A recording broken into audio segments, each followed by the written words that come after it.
சைவத்தின் மேல் சமயம் வேறில்லை.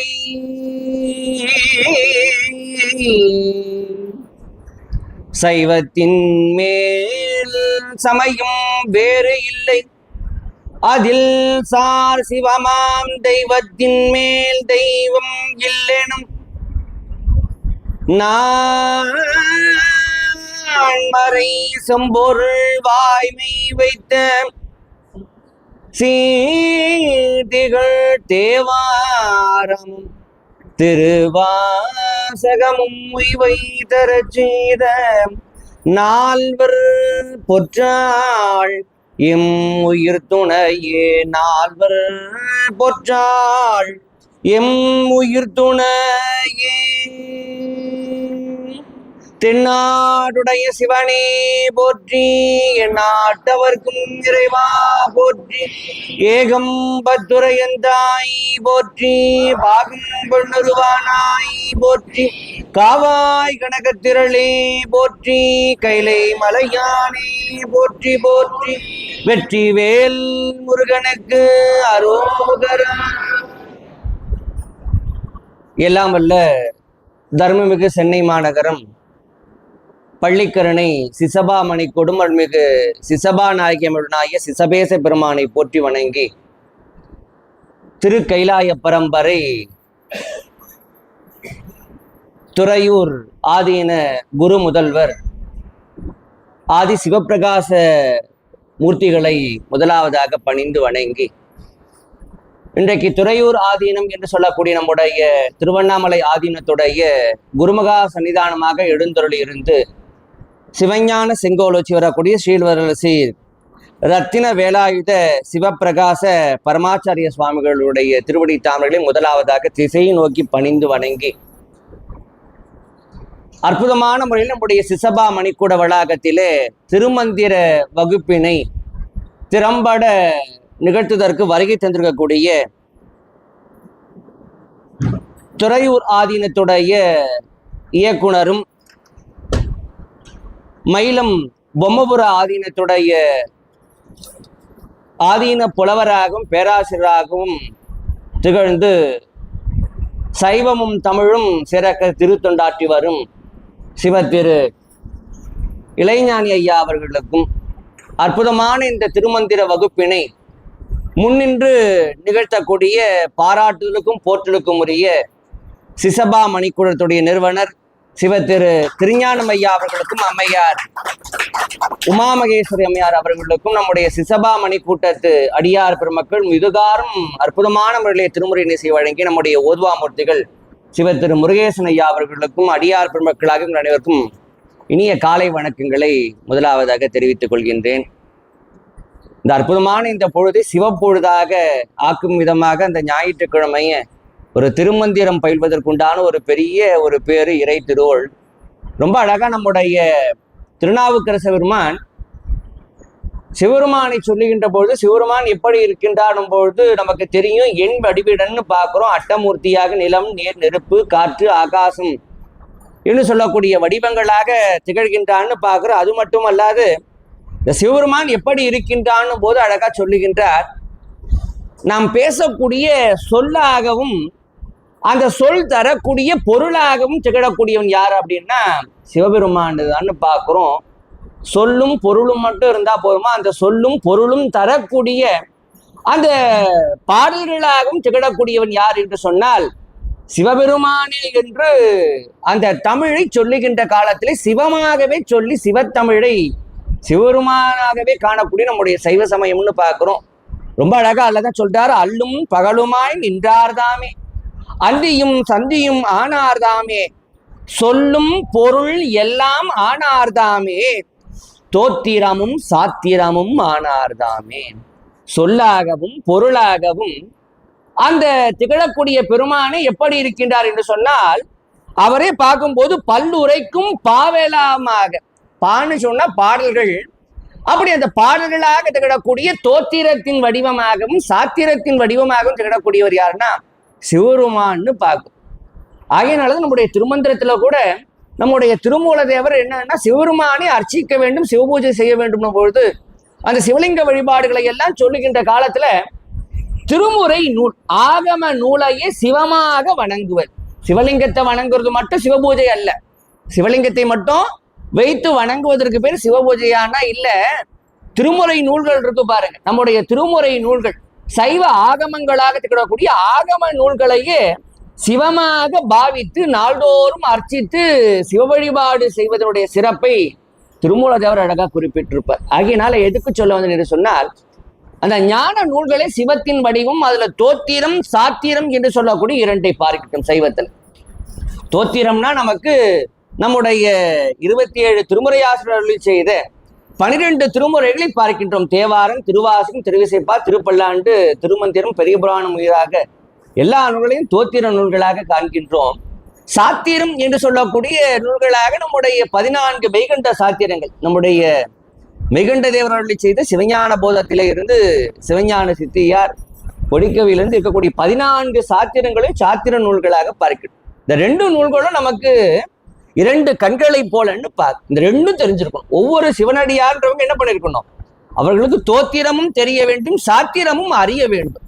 ஏன்னா இந்த தோத்திரமும் சாத்திரமும் தான் என்ன காட்டும், இறைவனை காட்டும், இறைவனுடைய அருளை பெறக்கூடிய வழியை காட்டும், நம்ம எல்லாம் ஆற்றுப்படுத்தக்கூடியதுன்னு பார்க்கும். அப்ப என்னன்னா ரொம்ப அழகாக அந்த தோத்திரம் சாத்திரம் என்று சொல்லக்கூடிய அந்த சிறப்புகளை உள்ளடக்கிய ஒரே நூல் எது அப்படின்னா நம்முடைய திருமுறைகளிலே திருமந்திர நூலைத்தான் பார்க்கின்றோம். திருமந்திரம் எப்படி இருக்கு, ரொம்ப அழகா நம்முடைய பாராட்டுக்குரிய நம்முடைய கோதண்டராமன் ஐயா வரவேற்புரை நிகழ்த்தினார்கள். வரவேற்புரை நிகழ்த்தியதுக்கு அடுத்ததாக அவரே அறிமுக உரையை பேசிட்டார்.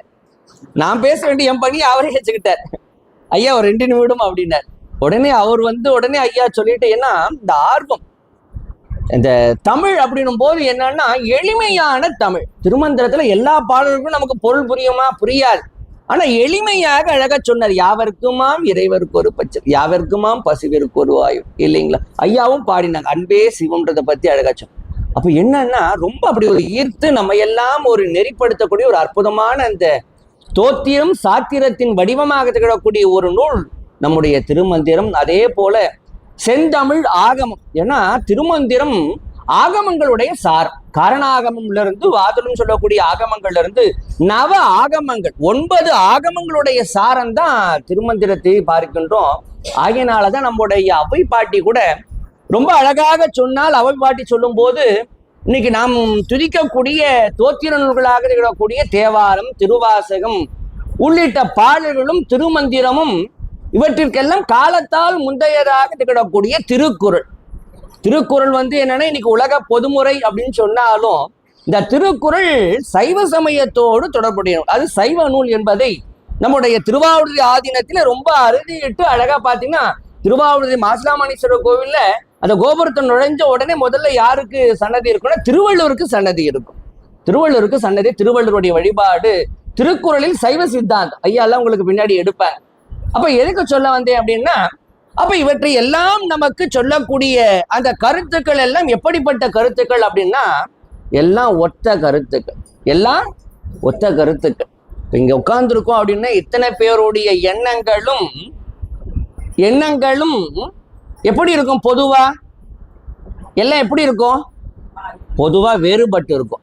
ஒருத்தருடைய திங்கிங் தாட்ஸ் எல்லாம் எப்படி இருக்கும், வேறுபட்டு இருக்கும். ஆனா இப்ப நம்ம எல்லாரையும் அந்த எண்ணங்கள் இல்லையா, அந்த எண்ணங்கள் இப்ப ஒரே எண்ணமாக திருமந்திரம் கத்துக்கணும், திருமந்திரம் பயில வேண்டும், 3000 பாடல்களுக்கும் உண்டான விளக்கங்களை எல்லாம் தெரிந்து கொள்ள வேண்டும், பயன்பெற வேண்டும் அப்படின்ற அந்த ஒத்த எண்ணம் என்ன பண்ணிருக்கு, எங்கேயோ பிறந்து எங்கேயோ வளர்ந்து எங்கேயோ குடியிருந்து எங்கேயோ நம்முடைய அன்றாட வாழ்க்கையெல்லாம் செலுத்தக்கூடிய நம்ம எல்லாம் அப்படி ஒன்னா அடைத்து நம்முடைய பள்ளிக்கரணி சிசபா மணிக்கூடத்திலே நம்முடைய திருஞான ஐயாவின் மூலமாக இந்த ஒரு அற்புதமான பயிற்சி மையத்தை பள்ளிக்கரணைக்குள் கொண்டு வந்திருக்கின்றார்கள். ஐயா கிட்ட வந்த உடனே கேட்டு எத்தனை மையங்கள் அப்படின்னும் போது 25 மையங்கள் நம்முடைய துறையூர் ஆதீனத்தின் சார்பாக நடைபெறுகின்றதும் போது பள்ளிக்கரணைக்கும் திருமந்திரம் வேண்டும், பள்ளிக்கரணை அடியார்களும் திருமந்திரம் அறிய வேண்டும் என்பதற்காக ரொம்ப என்ன இவ்வளவு பெரிய வளாகத்தை ஒருவர் சிவப்பணிக்காகவே ஒருத்தர் முன்னிருந்து அர்ப்பணித்து அதுல ரொம்ப ரொம்ப எனக்கு ஆச்சரியப்பட்டது, ஏன்னா நான் அடியேன் நேற்றைய தினத்திலே நம்முடைய தர்மய ஆதீனத்திலே அடியேன் நேற்றைய நிலத்திலே நிகழ்ச்சி தர்மய ஆதீனத்திலே ஓராண்டு திருமுறை பயிற்சி மையம். இப்ப நேற்றுக்கு சன்னிதானம் ஓராண்டு காலமாக ஒரு வாரத்துக்கு முன்னாடி அறிவித்து நேற்றைக்கு அமைப்பாளர்கள் உண்டான கலந்தாய்வு கூட்டம் நேற்றுக்கு நடந்தது. ஓராண்டு திருமுறை பயிற்சி மையம் 24 வகுப்புகள் விளக்கங்கள்லாம் சொல்லி அதை பற்றி ஐயா உங்களுக்கு அடுத்து சொல்லுவாங்க, நானும் உங்களுக்கு சொல்றேன். அப்ப அங்க நிகழ்வுகள்லாம் முடிச்சு இரவு புறப்பட்டு அப்படி காலையில வந்துட்டு நேரம் ஆயிட்டேன்ட்டு நானும் வந்துடணும். 9 மணிக்கு நேரம் குறிச்சிட்டு இருக்காங்களே, சீக்கிரம் வந்துடணும், 9 மணிக்கு நமக்கு நிகழ்வு துவக்கம்னு போட்டாங்களே அப்படின்னு வேக வேகமா வந்துட்டேன். சாப்பிடாமலே வந்து படி ஏறின போது ஐயா தாய் உள்ளம் போல, ஐயா நீங்க முதல்ல சாப்பிட்டீங்களா இல்லையா, முதல்ல நீங்க வந்து சாப்பிடுங்க ஐயா. அவர் கரெக்டா எப்படி தெரிஞ்சாலும் தெரியல, நீங்க சாப்பிட்டீங்களா இது முதல்ல சாப்பிடுங்கன்னா வந்த உடனே பாத்தீங்கன்னா நானும் திருவாவூர் ஆதீனத்துல கிட்டத்தட்ட வந்து பயிற்சி மையங்கள் 13 ஆண்டுகளுக்கு மேல வகுப்புகள் போற எத்தனையோ நம்முடைய மையங்கள் எத்தனையோ போனோம். ஆனா இந்த காலையில் நேரத்துல ஒரு உணவையும் அந்த துவக்க வகுப்பிலே ஏற்படுத்தி எல்லாரும் எங்கிருந்தோ வராங்க. 9 மணிக்கு நம்ம வகுப்பு சொல்லிட்டோம், எல்லாரும் சாப்பிட்டு வருவாங்களோ சாப்பிடாம வருவாங்களோ தெரியல, எல்லாருக்கும் உணவு ஏற்பாடு பண்ணி பார்த்தா அவ்வளவு தூரத்திற்கு காலை உணவு இன்றைய நாளிலே ஏற்படுத்தி மதிய உணவையும் ஏற்பாடு செய்து நான் அம்மாட்ட கூட சொன்னேன், என்னம்மா நீங்க இன்னைக்கு வகுப்புக்கு காலையிலயும் உணவும் கொடுத்துருக்கீங்களா அப்படின்னு. அடுத்த வகுப்புக்கு வரும்போது எல்லாரும் எதிர்பார்த்து வரப்போறாங்க பாருங்க அப்படின்னு. அங்க போன காலை லேட் ஆனாலும் பரவாயில்ல, நமக்கு கிளாஸ் தான். என்ன டைம்னா டைம் ரொம்ப முக்கியம். எது முக்கியம்? நேரம் அப்படின்றது ரொம்ப ரொம்ப முக்கியம். தர்மபுரம் ஐயா வந்து பாத்தீங்கன்னா திருமுறை ஆசிரியரா அகில உலக திருமுறை சக்கரவர்த்தி, அவர் அந்த நேரத்துல ரொம்ப நேற்றுக்கு கூட ஆதீனத்துல அங்க சன்னிதானம் அவர்கள் சொல்லும் போது அந்த நேரம் என்பது ரொம்ப ரொம்ப முக்கியம். 10 மணிக்கு வகுப்பு அப்படின்னா எங்க இருக்கணும் நீங்க? 10 மணிக்கு இங்க ஐயா வகுப்பு ஆரம்பிச்சிடுவாங்க. எத்தனை பேர், 4 பேர் வந்தாலும் சரி, 5 பேர் வந்தாலும் சரி, 10 பேர் இருந்தாலும் சரி, ஐயா வகுப்பை 10 மணிக்கு ஷார்ப்பா தொடங்கிடுவார். அப்போ மாணவர்கள் என்ன பண்ணணும், அந்த நேரத்தை அனுசரித்து அதற்கு முன்னதாகவே வந்துடணும். 1 மணிக்கு நிறைவுனா 1 மணிக்கு நிறைவு, மதியம் நிறைவு முடிஞ்ச உடனே ஒரு மகேஸ்வர பூஜை. அப்ப என்னன்னா அப்ப பார்க்கும்போது இன்னைக்கு துவக்கம் அப்படின்றனால இன்னைக்கு காலை உணவை ஏற்படுத்திட்டாங்க இல்லைங்களா, துவக்கம் நாள் அப்படின்ற போது. அதனால என்னன்னா எதுக்கு சொல்ல வந்தேன் என்று சொன்னால், ரொம்ப அந்த ஒரு அற்புதமான பணி, இப்படி ஒரு அற்புதமான ஒரு வளாகத்தை அமைத்து மாதந்தோறும் நமக்கு அடியனுடைய தந்தையாரும் தர்மயாதீனத்துடைய புலவருமாக திகழக்கூடிய திருமுறை களஞ்சியம் கே பிரபாகரமூர்த்தி ஐயா அவர்களை கொண்டு பெரிய புராண தொடர் விரிவுரை, அடியனை கொண்டு நம்முடைய முருகேசன் ஐயா அவர்களை கொண்டு ஆண்டுதோறும் திருவெம்பாவை விரிவுரை, திருப்பள்ளி எழுச்சி விரிவுரை, அதே போல 6 அபிடேக ஆராதனைகள், அதே போல திருவாசக முற்றோதல் என்று சொல்லக்கூடிய அற்புதமான முற்றோதல்கள், பாராயணங்கள், வழிபாடுகள், கைலாய பயிற்சி, வாத்திய பயிற்சி என அத்தனை நிகழ்வுகளையும் அப்படி ரொம்ப ஆர்வத்தோடு அப்படி செயல்படுத்தி கொண்டிருக்கக்கூடிய நம்முடைய ஐயா அவர்களுக்கு ஒரு மிகுந்த ஒரு கரவொலி எடுத்து அவர்கள் நம்முடைய நெஞ்சார்ந்த வாழ்த்துக்களை அவருக்கும் அவருடைய குடும்பத்தாருக்கும் தெரிவித்துக் கொண்டே இந்த அறப்பணி இன்னைக்குதான் துவக்கம் இல்லைங்களா. இன்னைக்கு துவக்கம், இது 2 ஆண்டு பயிற்சி, 2 ஆண்டு காலம் அப்படின்றத என்ன பண்ணும், ஊர் கோடி தேர் எடுப்பதை போல ரொம்ப சிரமம் கிடையாது. நேற்றுக்கு ஆதீனத்தை சொல்லும் போது 100 மையம் இலக்குன்னாங்க. நான் வந்து கொஞ்சம் ஆர்வ கோளாறுல கேட்டேன், சரிதானும் 100 மையங்கள் தானா, 100 மையங்களுக்கு மேல கிடையாதுங்களா, 100 விழா 100 மட்டும் தானா, அதுக்கு மேல நீங்க என்னங்கப்பா இப்படி கேட்டுட்டீங்க, ரொம்ப ஆர்வத்தோட இருக்கீங்களே, இவ்வளவு ஆர்வம் கூடாதுப்பா. என்ன நினைச்சிட்டீங்க, ஒரு மையத்தை ஏற்படுத்துவதுன்றது சாதாரண இல்லை. ஒரு 100 பேரை சேர்க்கணும், ஒரு 50 பேரை சேர்க்கணும், சேர்த்துடலாம். ஆனா அதுக்கப்புறம் 2 ஆண்டு காலமும் அந்த மாணவர்களை ஒருங்கிணைத்து ஒவ்வொருத்தரையும் திரட்டி ஒவ்வொருத்தரையும் அழைச்சு அந்த வகுப்புக்கு வர வச்சு, அந்த வகுப்புக்கு வந்தது மட்டும் அல்ல, அந்த கட்டிடத்துக்கு பார்த்தீங்கன்னா அவங்களுக்கு கரண்ட் பில் இருந்து அவங்களுடைய போக்குவரத்து செலவு, உணவு ஏற்பாடு, இது எல்லாமே செய்யணும். அப்ப என்னன்னா சிரமம் அப்படின்னும் போது பெரிய விஷயம். ஒரு மையம் நடத்துறதுன்றது சாதாரணம் இல்லை. கோதண்டர் ஐயாவுக்கு தெரியும், நம்முடைய தெரியும், எல்லாருக்கும் நமக்கு எல்லாருக்குமே தெரியும். நம்ம மாணவர்கள்லாம் இருக்கீங்க, அடியனுடைய மாணவர்கள்லாம். ஒரு மையம் என்பது சாதாரணம் கிடையாது. 2 வருஷம் நடத்துறதுன்னு போது அது சிசபேச பெருமா நமக்கு சிசபா மணிக்கூடத்தில் நிகழ்த்துறது அவருடைய திருவுள்ளம் ஆகினாலே அற்புதமாக ஏற்படுத்தி நமக்கு ஆதீனத்துடைய பேராசிரியராக நமக்கு இளைஞானி ஐயாவையும் நமக்கு நல்கி அழகா எதுக்கு சொல்ல வந்தேன் என்று சொன்னா, அழகா நம்முடைய அவை பாட்டி தான் சொன்னா, தேவர் குரலும் திருநான் மறைமுடி, மூவர் தமிழும் முனிமொழியும் கோவை திருவாசகமும் திருமூலர் சொல்லும் ஒரு வாசகம் என்று உணர்ன்னு சொன்னார். அப்ப என்னன்னா தேவாரம், திருவாசகம், திருக்குறள் எல்லாமும் திருமந்திரமும் எல்லாமும் எப்படி இருக்கு? ஒத்த கருத்துக்களை உடையதுன்னு பார்க்கிறோம். ஆகியனாலே சோத்திரமாகும் சாத்திரமாகும் ஆகவமாகும் திகழக்கூடிய நூல்ல ரொம்ப அழகா இந்த தந்திரங்கள்ல முதல்ல பார்த்தீங்கன்னா நமக்கு முதல்ல பார்க்கக்கூடிய பகுதிகளில் திருக்குறளை போலவே இருக்கும். திருக்குறளை சொன்னதை போல அன்புடைமையிலிருந்து ஒரு சொல்லும்போது நம்ம எல்லாம் வழிபடுத்தக்கூடிய நெறிப்படுத்தக்கூடிய ஒரு அறங்களை பற்றி அரண் வலியுறுத்திலிருந்து எல்லாம் சொல்லி சக்கரங்களை பற்றியும் யோகங்களை பற்றியும் ரொம்ப விரிவாக சொல்லி அந்த தரிசனங்களை எல்லாம் திருமந்திரத்தை ரொம்ப விரிவாக ஐயா அவர்கள் எடுத்துரைக்க இருக்கின்றார்கள். ஆகினாலே ஐயா அவர்களை ரொம்ப சிறப்பான முறையில் எங்களை எல்லாம் நம்முடைய சிசபா மணிக்கூட்ட அடியார் பெருமக்களை எல்லாம் திருமந்திர நெறியிலே மிக சிறப்பாக அவர்களை எல்லாம் நெறிப்படுத்த வேண்டும் என்று இந்த தருணத்திலே ஐயா அவர்களிடத்தை கேட்டுக்கொண்டு மிக சிறப்பான முறையில் அதிலும் என்னன்னா அடியனை அழைத்து அறிமுக உரை சொல்லும் போது என்னன்னா ஒரு தொடர்பு இந்த ரெண்டு பேரும் இங்க உட்கார்ந்துருக்கோம் அப்படின்னா அடியே நம்முடைய திருவாவூர் ஆதீனத்துடைய திருமுறை பேராசிரியராக அடியன் 13 ஆண்டுகளுக்கு மேலாக இருக்கின்றேன். ஐயா அவர்கள் நம்முடைய துறையூர் ஆதீனம்.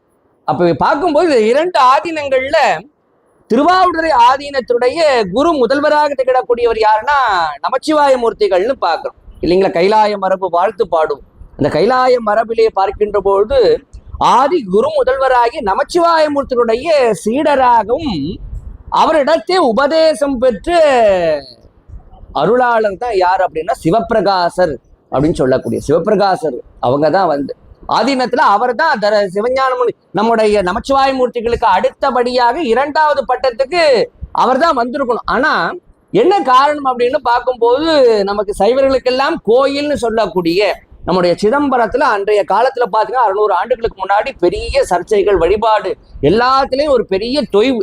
அப்ப அந்த வழிபாட்டு உரிமைகளை எல்லாம் மீட்டெடுக்கவும் சிவ வழிபாடும் நம்முடைய தமிழும் அங்கே செழித்து ஓங்கவும் அதுக்காக என்ன பண்ணிட்டாங்கன்னா எல்லாரும் எங்க வந்தாங்கன்னா திருவாவூரை வந்து நாடினார்கள். ஏன்னா கொற்றவன்குடி உமாபதி சிவனார் அவர் தான் யாரு? கைலாய பரம்பரையில பார்க்கும்போது ஸ்ரீகண்ட சிவத்தில இருந்து துவங்கக்கூடிய கைலாய பரம்பரையில நம்முடைய கொற்றவன்குடி உமாபதி சிவனார் சந்தான குறவர்கள்ல கொற்றவன்குடி உமாபதி சிவனார் இடத்தே தான் யாரு? நம்முடைய அருள் நமச்சிவாயருக்கு அடுத்து நம்முடைய சித்தர் சிவப்பிரகாசர் இடத்தை உபதேசம் பெற்றவர் தான் நம்முடைய நமச்சிவாய மூர்த்திகள்.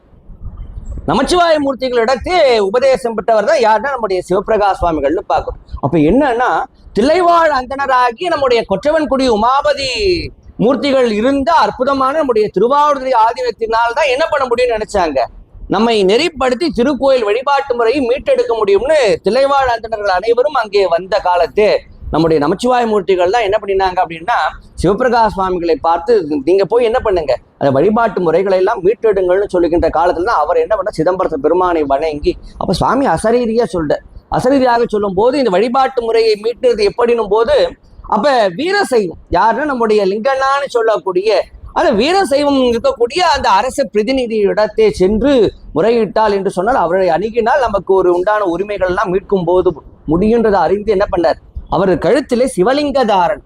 ஏன்னா அங்கத்தையும் லிங்கத்தையும் பிரிப்பது கிடையாது வீரசைவம் இல்லைங்களா? சைவத்துல பார்க்கும்போது சுத்த சைவம் போது நம்முடைய சைவ சித்தாந்த நெறியிலிருந்து அங்கத்தையும் லிங்கத்தையும் பிரிக்காத நிலையில் இருக்கக்கூடியது வீரசைவம் அப்படின்னு சொல்லக்கூடிய அந்த மரபிலே கழுத்துல என்ன பண்றார், சிவலிங்க தாரணம் லிங்க தாரணம் அணிந்த நிலையிலே வீர சைவராக அவர் என்ன எப்படி இருக்கார், அவர் வந்து வீரசைவராக இருக்கின்றார் லிங்கதாரணம் அணிந்தவர். ஆகையினாலே அங்கே சென்று மீட்டு அவர் இவருடைய தோற்ற பொலிவு அவருடைய பங்கு அந்த உயர்ந்த பண்பு அவருடைய அருள் எல்லாம் பார்த்த உடனே என்ன பண்ணிட்டார், அவரது உரிமைகள்லாம் மீட்டு கொடுத்தார். மீட்டு கொடுத்து மட்டுமல்ல என்ன பண்ண திருவண்ணாமலையில ஆதீனம் அமைத்து அங்கே திருவண்ணாமலை ஆதீனம்னே நம்முடைய சிவபிரகாசருக்கு அங்கே திருமடம், அதே போல துறையூரிலே திருமடம் அமைத்து அந்த சைவ பரிபாலனத்தை எல்லாம் செய்து நேரம் எங்க வந்தார்னா திருவாவூரைக்கு வருகின்றார். அப்ப நமச்சிவாய மூர்த்திகள் பார்க்கிறார் அடுத்த பட்டம் யார் வரணும், சிவபிரகாசர் தான் வரணும். ஆனா இப்ப கழுத்துல சிவலிங்க தாரணத்தோடு வீர சைவராக திகழக்கூடிய அந்த காட்சியும் அவருடைய நிலையையும் பார்த்த உடனே நீங்க லிங்கதாரணம் எப்போ கழுத்துல சிவலிங்க தாரணம் தரித்து கொண்டீர்களோ அதனால என்னன்னா தாங்கள் இருக்கக்கூடிய அந்த அற்புதமான அந்த வீர சைவ நெறியிலே நின்று சைவ பரிபாலனத்தை செய்து வருவீர்களாகன்னு நமச்சிவாய மூர்த்திகள் சொன்னவன என்ன பண்ணார், அவர் அற்புதமா வந்து நம்முடைய துறையூரிலையும் திருவண்ணாமலையிலும் ஆதீனத்துல இருந்து அப்புறம் பின்னாடி வரக்கூடிய காலத்துல நம்முடைய திருவிருதாச்சலம் குமாரதேவர் திருமடம், நம்முடைய ஆதீனத்தின் வழியிலே குமாரதேவர் மடங்கள்லாம் இருந்து நிறைவாக சிவபிரகாச சுவாமிகள் எங்க பரிபூர்ணம்னா கும்பகோணம். கும்பகோணத்துல பட்டீஸ்வரத்துக்கு அடுத்தக்கூடிய பழையாறை, அந்த பழையாறுல ஒரு பகுதி தான் வடதளிநாதர் ஆலயம். நம்ம அப்பர் பெருமான் உண்ணாநோன்பு இருந்த இடம், உண்ணாநோன்பு இருந்து அந்த பழையாறை வடதளி திறந்த ஆலயம். அந்த கோயிலுக்கு எதிர்த்தாம தான் பாத்தீங்கன்னா அந்த முழையூர்னு பேர் அந்த பகுதிக்கு, அங்கதான் நம்முடைய ஆதி குரு முதல்வர், துறையூர் ஆதீனத்துடைய ஆதி குரு முதல்வராக திகழக்கூடிய ஞானப்பிரகாசருடைய அற்புதமான குருமூர்த்த ஆலயம். அவருடைய குருமூர்த்த ஆலயம் அங்கதான் இருக்கு. அங்க என்ன ஒரு சிறப்பு அப்படின்னா, இந்த தமிழ், இந்த ஞான தமிழை அந்த அடியன் சென்று இருக்கின்ற அங்க போகும்போது அந்த கண்ணில் கண்ணீர் சொரிந்து அந்த ஆலயத்துல பெருமான ஞானப்பிரகாசரை வழிந்த காலத்துல ஏன்னா இந்த முதல்ல உள்ள நுழையும் போது 2 திண்ணைகள் இருக்கும் இல்லைங்களா ஐயா? இந்த உள்ள நுழையும் போது 2 திண்ணைகள் இருக்கும். அந்த 2 திண்ணைகள்ல பார்க்கும் போதே, அந்த திண்ணையை பார்க்கும் போதே முதல்ல கரம் கழுப்பி வணங்கினேன், கையெடுத்து வணங்கினேன். அந்த 2 திண்ணைகள், யாரா திண்ணையை கையெடுத்து வணங்குவோம். ஆனா அந்த திண்ணை எப்பேற்பட்ட திண்ணை தெரியுங்களா? நைமிசாரண்யத்துல கூட பாத்தீங்கன்னா ஒரு புராணங்களும் எப்படி துவங்கும் அப்படின்னா, நைமிசாரண்யத்தில் சூத புராணிகள் சொல்லக்கூடிய சூதமுனிவர் தான் ஒவ்வொரு தலபுராணங்களை சொல்லுவதாக எழுதியிருப்பார். அதுல என்னன்னா, இந்த வியாசபீடம் என்பது உருவம்லாம் இருக்க, உருவமோ அங்கெல்லாம் எதுவும் இருக்க. நைமிசாரண்யத்துல காட்டுல பாத்தீங்கன்னா அங்கங்க இந்த பர்ணசாலை பீடங்கள் இருக்கும். ஏன்னா ஞானாசிரியர்கள் அமர்ந்து அந்த புராணங்களை எல்லாம் சொன்ன பீடங்கள் இருக்கும், அந்த ஆசனங்கள் இருக்கும். அந்த ஆசனத்தையே அவர்களின் வடிவமாக குருவர்களை பெறக்கூடிய வடிவிலே வணங்கக்கூடிய மரபு புராணங்கள்ல பார்க்கும். அது போல என்னன்னா, அங்கு நம்முடைய முழையூரிலே தான் சிவபிரகாசருடைய குருமூர்த்த அந்த திண்ணைகளிலே தான் யார் அமர்ந்து இன்றைக்கு நமக்கெல்லாம் இன்னைக்கு இவ்வளவு தமிழ் கிடைச்சிருக்கு, இவ்வளவு ஒரு விளக்கங்கள் கிடைத்திருக்கு அப்படின்னா, நம்முடைய திரிசிபுரம் மீனாட்சி சுந்தரம் பிள்ளை அவர்கள். உங்களுக்கு தெரியாதவங்க யாரும் இருக்க மாட்டாங்க. திரிசிபுரம் மீனாட்சி சுந்தரம் பிள்ளை அவர்கள் நம்முடைய சிவபிரகாசமூர்த்தியுடைய அந்த ஆலய திண்ணையில தான் அமர்ந்து, இந்த திண்ணையில அமர்ந்து யாருக்கு அங்க எதிரில் போதித்தார் அப்படின்னா, நம்முடைய மகா வித்வான் உவே சுவாமிநாத ஐயர் அவர்களுக்கு. அதனால அவர் பாடம் சொல்ல இவர் பாடம் கேட்ட இடம் எதுன்னா முழையூர் சிவபிரகாசருடைய குருமூர்த்தம்னு பார்க்கிறோம். ஆகினாலே அப்படி வந்த ஒரு பாரம்பரியம். நம்முடைய திரிசுரம் மீனாசுந்தரம் பிள்ளை அவருடைய மாணவர் யாரு அப்படின்னா நம்முடைய ஊவே சுவாமிநாத ஐயா அவர்கள். ஊவே சுவாமிநாத ஐயா அவருடைய மாணவர் யாருன்னா நம்முடைய திருவாவூர் ஆதீனம் தருமபுர ஆதீனத்துடைய மகா வித்வானாக திகழ்ந்த நம்முடைய தண்டபாணி தேசிகர் ஐயா அவர்கள். தண்டபாணி தேசிகர் ஐயா அவருடைய மாணவர் தான் அடியனுடைய தந்தையார் தர்மயாதீன புலவர் குன்றத்தூர் MK பிரபாகரமூர்த்தி ஐயா அவர்கள். ஆகினால இந்த குரு பாரம்பரியம் போல தமிழ் பாரம்பரியம். அதனால என்னன்னா, ஐயா வருகின்றார்கள், அதுவும் சிவபிரகாசருடைய அந்த ஒரு அருள் பீடத்திலே இருந்து குமாரதேவர் மட்டும்தான், அதுவும் மயிலம் பொம்மபுர ஆதீனத்திலிருந்து. ஆகினாலே வருகை தந்து உங்களை நெறிப்படுத்தக்கூடிய ஒரு அற்புதமான வகுப்பை துவங்க இருக்கின்றார்கள் என்பது பெரிய ஒரு மகிழ்ச்சி. ஆகினாலே அற்புதமான அந்த ஒரு திருமந்திர நன்னெறியை நாமெல்லாம் அறியும் விதமாக மிக திறம்பட நிகழ்த்தி தருமாறு ஐயா அவர்களை கேட்டுக்கொண்டு இப்பொழுது துவக்கமாக திருமந்திர ஞான நூலின் ஐயாவுடைய திருக்கரங்களிலே அடியார் பெருமக்கள் வழங்கி பாடம் கேட்கணும். ஏன்னா முதல்ல குரு வணக்கம். முதல்ல என்ன பாடம் கேட்கும் போது முதல்ல என்ன பண்ணணும்? குருவை வணங்கி கொள்ள வேண்டும். ஏன்னா குருவே சிவமென கூறினன் நந்தி. அதனால குரு பெருமானையே சிவபெருமானாக பாவித்து அவர்களுடைய பாதம் பணிந்து வணங்கிதான் என்ன பண்ணணும்? ஒரு பாடம் கேட்கணும்னு பார்க்கிறோம். ஆகினாலே முதல்ல அந்த ஞானாசிரியர் நம்முடைய ஞான நூலாக்கத்துடைய திருமந்திர நூலை நம்முடைய ஐயாவுடைய கரங்களிலே அளித்து பாடம் எடுக்கும்படியாக அடியார் பெருமக்கள் சார்பாக நம்முடைய ஐயா அவர்கள் இப்பொழுது விண்ணப்பித்திட, அதற்கு அடுத்ததாக உங்கள் அனைவருக்கும் பாட புத்தகம், திருமந்திர புத்தகம், திருமூலதேவருடைய படம், அவை எல்லாம் உங்களுக்கு கரங்களிலே வழங்க பெற்ற அடுத்த நிமிடம் ஐயா அவர்கள் வகுப்பு நம்முடைய துறையூர் சிவபிரகாச சுவாமிகளுடைய திருநீற்று பிரசாதம் ஐயா அவர்கள் கொண்டு வந்திருக்காங்க. அது இல்லாம அவர்கள் வாழ்த்துக்கு உண்டான ஒரு தோத்திர நூல்களையும் ஐயா அவர்கள் வழங்க இருக்கின்றார்கள். ஆகினாலே அவை எல்லாம் உங்களுக்கு வழங்கி அதற்கு அடுத்ததாக ஐயா அவர்கள் நீங்கள் எல்லாம் ஆவலோடு எதிர்பார்க்கக்கூடிய ஐயா அவருடைய வகுப்பானது இனிதே துவங்க இருக்கின்றது. அடுத்த வகுப்பெல்லாம் எப்ப தொடங்கிடும்? 10 மணிக்குன்னா 10 மணிக்கு ஷார்ப்பா. இது இன்னைக்கு அறிமுக வகுப்பு. இன்னைக்கு நானும் ஐயா இன்னைக்கு நான் இவ்வளவு நேரம் பேசுறேன் அப்படின்னா இன்னைக்கு அறிமுகம், ஒரு மையம் அப்படின்னும் போது அறிமுகம் அப்படின் போது ஒரு துவக்கம். திருமந்திரத்தை பத்தி ஐயாவே இன்னைக்கு என்ன பண்ணுவாங்க? முதல்ல ஒரு அறிமுகம், ஒரு இன்ட்ரடக்ஷன். ஒரு வீட்டுக்குள்ள நுழையணும்னா நுழைவாயில். அது போல ஐயா அவர்கள் இன்னைக்கு வழங்கிறது. அடுத்தபடியாக பாடத்திட்டங்கள் ஐயா வகுத்திருக்கக்கூடிய, ஏன்னா அவங்களே இயக்குனர், அவங்களே பாடத்தையும் வகுத்து அவங்களே என்ன பண்றாங்க, உங்களுக்கு பாடத்தை போதிக்க இருக்கின்றார்கள். ஆகினாலே அந்த வகுப்பானது துவங்க இருக்கின்றது. ஐயா வாங்க ஐயா.